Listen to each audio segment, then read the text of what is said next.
Hello everyone and welcome back to the channel.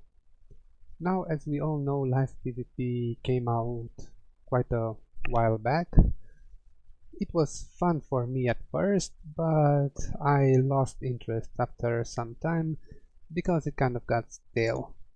I didn't have a lot of people to fight, so I started ignoring it. So when balanced PvP was introduced, I didn't really care all that much, so I didn't do any matches. That is until now, when I was challenged to best 3 out of 5. So here are 5 things I learned about balanced draft PvP after my first go at it.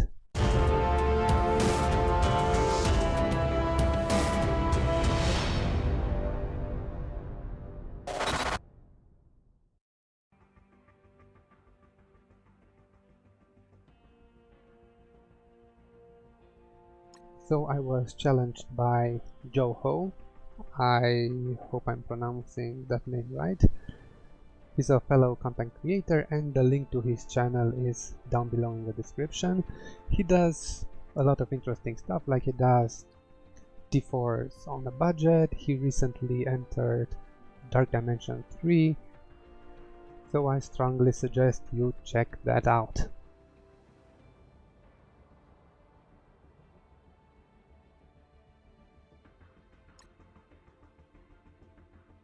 Alright, now let's get back to it.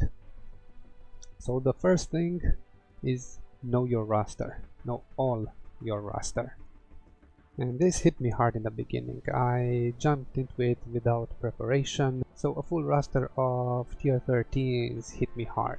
I knew beforehand that it will be like this, but seeing it, it was different than thinking about it. I was used to having my best few characters at the top, because they are arranged according to power. And now everyone is strong, and they are arranged according to name. Now that's okay, I'm not saying it's not, but I was not used to it. And definitely not used to scrolling screens and screens of characters. And what happens then is that sometimes you can't find who you're looking for, or it becomes very hard to find who you're looking for. And that will cause you anxiety, it will cause you stress, and it will make your overall match go slightly worse than it might have. So what you can do about this, and what I should have done about this, is actually use that versus thingy on characters next to the favorites, so that you will have the best ones, the ones that you are likely to pick and likely to ban on top. That will make it a lot more easy. For me it was not a thing in normal draft, but here I find it important. Okay, moving on. This is basically a new game or a new account, take it as you will. The characters you build up are weaker because they are 0 red stars now, and the characters you didn't invest a lot in are now stronger, as they all jumped to 70 with 7775 abilities. So the balance you are used to between characters is gone. Their health pools are different, they do different damage, basically everything is different. It's like playing someone else's roster. At least in the normal draft you had your characters. I'm not saying normal is better than balanced. It's clearly more, well, balanced. It's much more fair to everyone, but it requires a little getting used to. So I think practice is the key here. You can't expect to just go in and win. You need to practice and see how all the characters handle at 7 yellow stars, 0 red stars. Okay, and moving on to number 3, defense up is a must.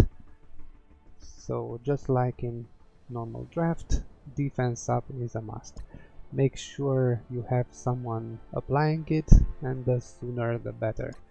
So you got your Ebony Maw, your Invisible Woman, Nick Fury, Shuri. These are the best ones in my opinion.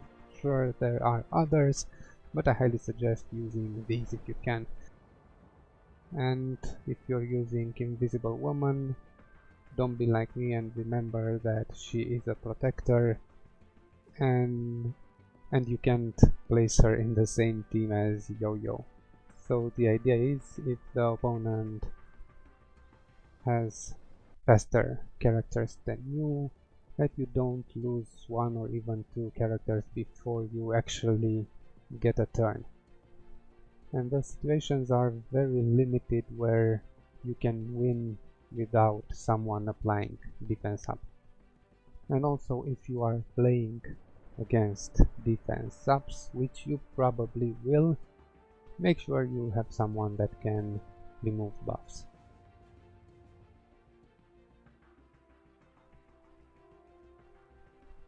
So next we have combos. Combos are important and the best you can do in PvP, as clearly you cannot pull together full teams. So the next best thing is to try and get some powerful combos going. You can go for 2 at a time. That way, when one character gets banned, you will have the other ones to build off of.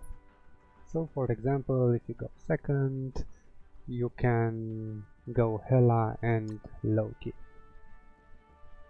When you get to pick again, you go for Captain Marvel and Ghost Rider. So now, if they ban Hela, you'll be left with Loki and Captain Marvel.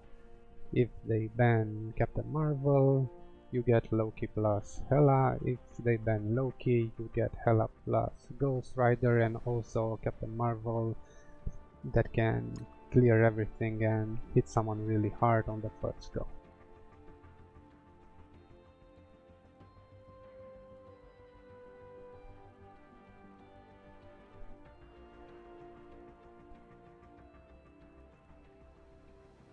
So besides these, if you manage to add someone that gives defense up, basically anyone will be replaceable. So no matter who you get banned, you can always replace them and keep your strategy intact. Of course, this is an attack strategy and doesn't care about your opponent picks. If you want to take this a step further, then you also have to think about counter picks. And that takes us to number 5, counter picks. What's a counter pick? Well, it comes in 2 forms. One, you will choose a character that will directly counter your opponent.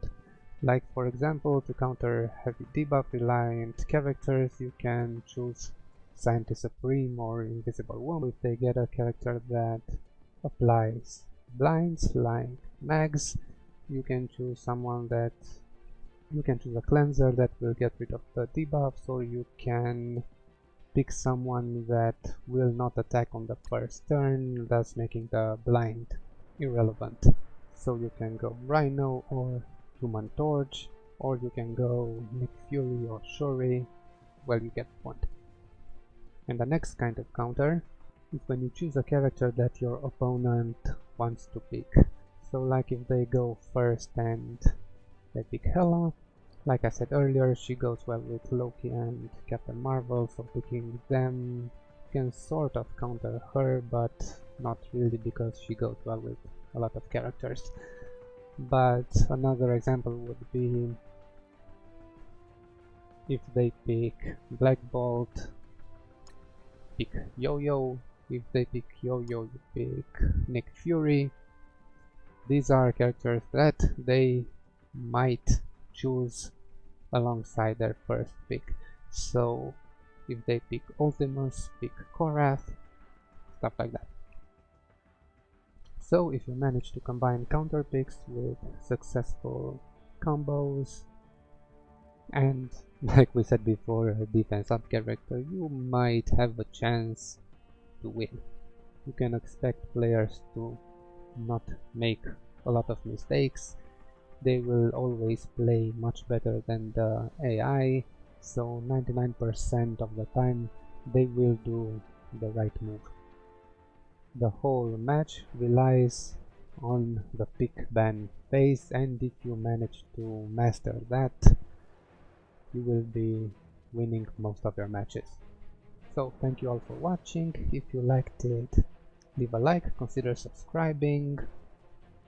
If you want to see all the matches, go over to Joho's channel and give it a watch.